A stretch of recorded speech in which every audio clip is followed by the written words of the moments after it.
इस एपिसोड की स्टार्टिंग एक मिस्टीरियस ऑर्गेनाइजेशन को दिखाने से होती है, जहां पर 3 लोग अपने ग्रैंड मास्टर फैन को प्रणाम कर रहे थे, जिसके बाद वो मास्टर शेन को भी प्रणाम करते हैं।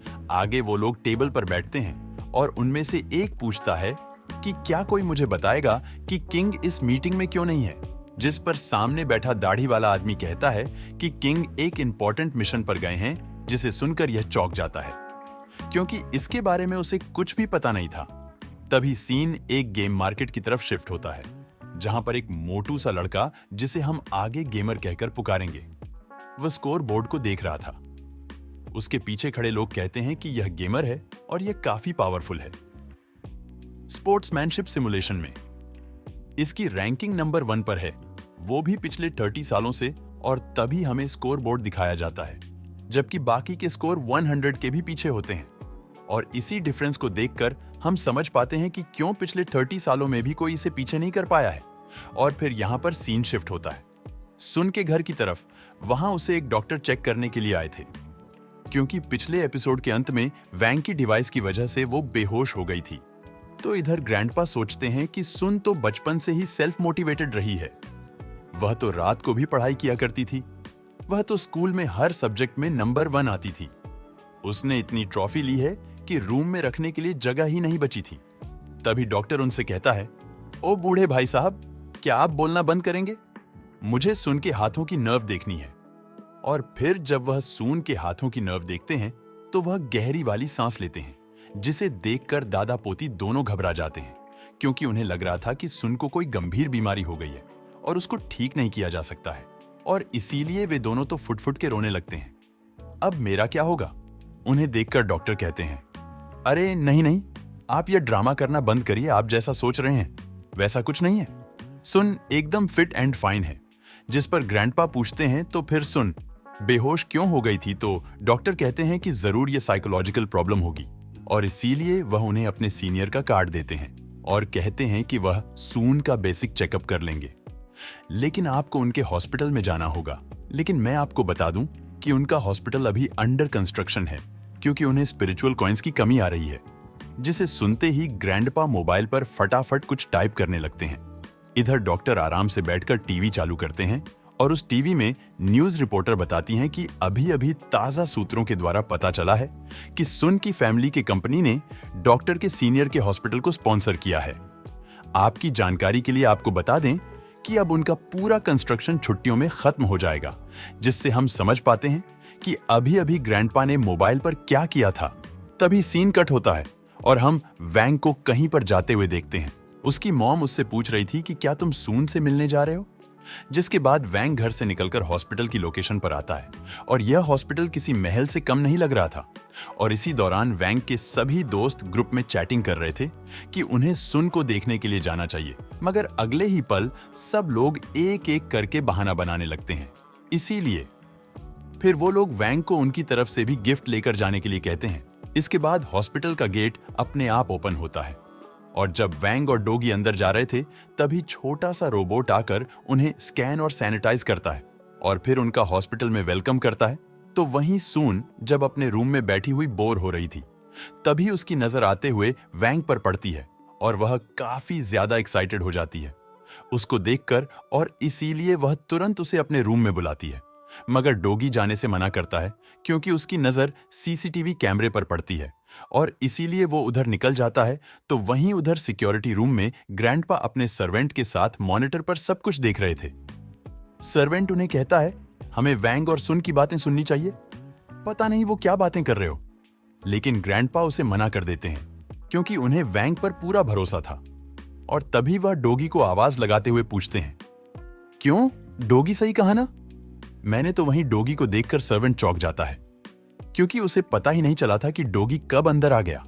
जिसके बाद डोगी ग्रैंडपा की साइड में आकर बैठ जाता है और वैंग की तारीफ करते हुए कहता है कि मैं और वैंग एक ही क्लास में थे और मैं वैंग का काफी अच्छी तरीके से जानता हूं। वह तो काफी काइंड और हार्ड वर्किंग स्टूडेंट है।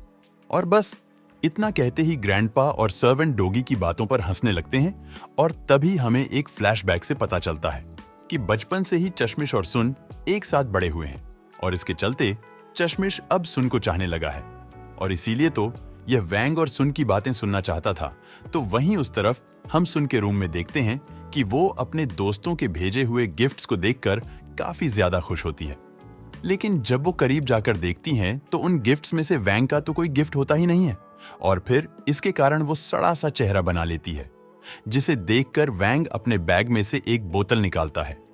उसको देखकर सुन को लगता है कि अरे वैंग तो मेरे लिए गिफ्ट लेकर आया है, कुछ स्पेशल गिफ्ट होगा शायद, लेकिन ऐसा कुछ होता नहीं है। वो खाली पानी की बोतल होती है जिसे वह गर्म करके सुन को देता है, जिसे देखकर तो सुन का चेहरा पूरी तरीके से उतर जाता है। फिर वैंग उसे एक ड्राई नूडल का पैकेट देता है, जिसे देखो सुन काफी ज्यादा खुश हो जाती है।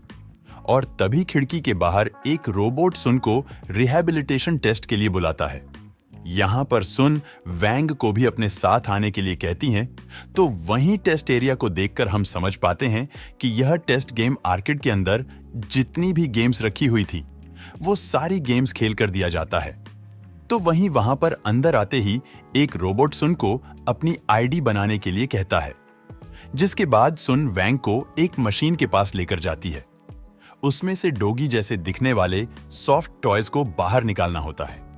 यहां पर सुन उस सॉफ्ट टॉय को बाहर निकालने की काफी ज्यादा कोशिश करती है, लेकिन वो नहीं कर पाती, और तभी उसकी नजर साइड की मशीन पर पड़ती है, जिसके अंदर काफी सारे क्यूट से येलो पांडा थे, जिन्हें देखकर सुन उन्हें लेने की इच्छा जाहिर करती है कि मुझे यह चाहिए।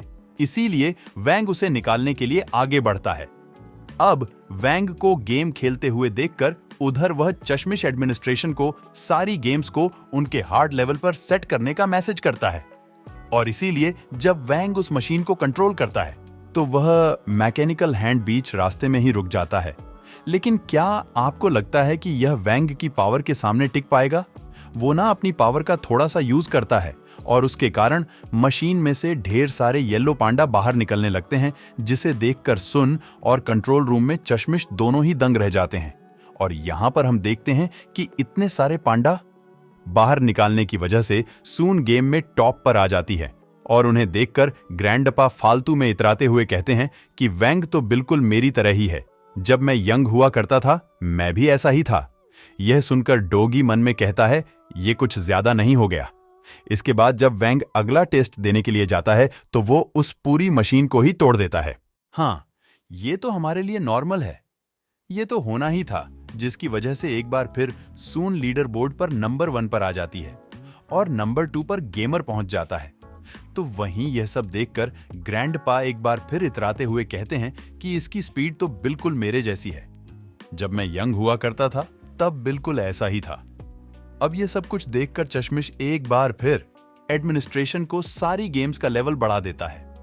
बास्केटबॉल की बॉल एकदम छोटी होने लगती है। ये चश्मिश तो वैंग से टक्कर ले रहा है, और फिर यह देखकर वैंग बास्केटबॉल पर कोई मैजिक परफॉर्म करता है, जिसके कारण वो बॉल सीधे बास्केट में से गुजर जाती है। यह देखकर ग्रैंडपा पहले तो हैरान रह जाते हैं। इसने तो डोंगी उन्हें समझाता है कि वैंग ने ना एक स्पेशल टेक्निक का यूज किया है, जिसकी वजह से बास्केटबॉल बास्केट में जाती तो नहीं है, लेकिन फिर भी बास्केट हिलती है। तो ऐसा लगता है कि बास्केटबॉल उसके अंदर चली गई है, जिसे सुनकर हमारे ग्रैंडपा फिर से इतराने लगते हैं। अरे हाँ, जब मैं यंग था तो मैं भी ऐसा ही तो करता था। तो वहीं दूसरी तरफ हम गेमर को देखते हैं। वह अपने आप को सेकंड नंबर की पोजीशन पर देखकर काफी ज्यादा गुस्सा हो रहा था। तो वहीं इधर वैंग स्वर्डमैनशिप सिमुलेटर का टेस्ट देने के लिए आता है, जिसमें भी गेमर नंबर 1 पर था। आगे सुन अपने मैजिक से स्वर्ड निकालकर वैंग को देती है, जिसका यूज करके वैंग हल्का सा उस मशीन के कोर को टच करता है। हल्का सा ही टच किया था, लेकिन वो मशीन उसकी इतनी सी भी पावर को सहन नहीं कर पाती है और टूट फूट जाती है, और बाहर दीवार में भी छेद हो जाता है, और फिर इसके कारण वह स्कोर बोर्ड पर भी नंबर 1 पर चले जाते हैं।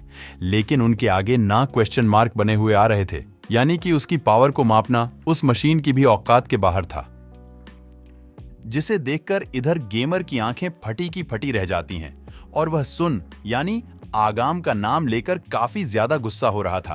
तो वहीं इस तरफ सिक्योरिटी रूम में ग्रैंडपा एक बार फिर कहते हैं कि इस लड़के की स्पोर्ट्समैनशिप तो बिल्कुल मेरे जैसी है, जब मैं यंग था। अरे दद्दू, अब बंद हो जाओ प्लीज।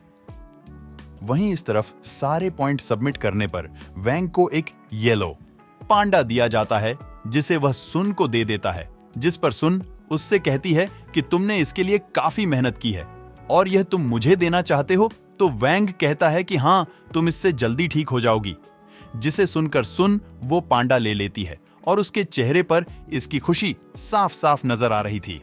वैंग का दिया हुआ गिफ्ट उसे काफी ज्यादा पसंद आया था।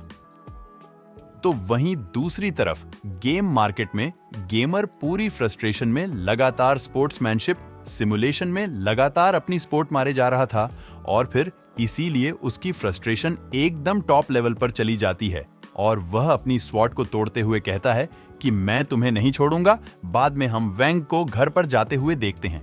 और इस दौरान डोंकी उससे कहता है कि गेमर काफी टफ गाइज है, वो फोर्थ एलिम फैकन का मास्टर है, जिसके बारे में वैंग कहता है कि ये क्या है, उसके बारे में उसको कुछ पता नहीं होता है। तो डोंगी कहता है कि fourth एलिम fiction in fighting fiction है और अब क्योंकि तुम्हारा रैंक उससे ऊपर हो गया है तो वह बदला जरूर लेगा। लेकिन इससे वैंग को कुछ फर्क नहीं पड़ता और वह लोग शांति से घर जाने लगते हैं। और इसी के साथ यह एपिसोड यहीं पर खत्म होता है।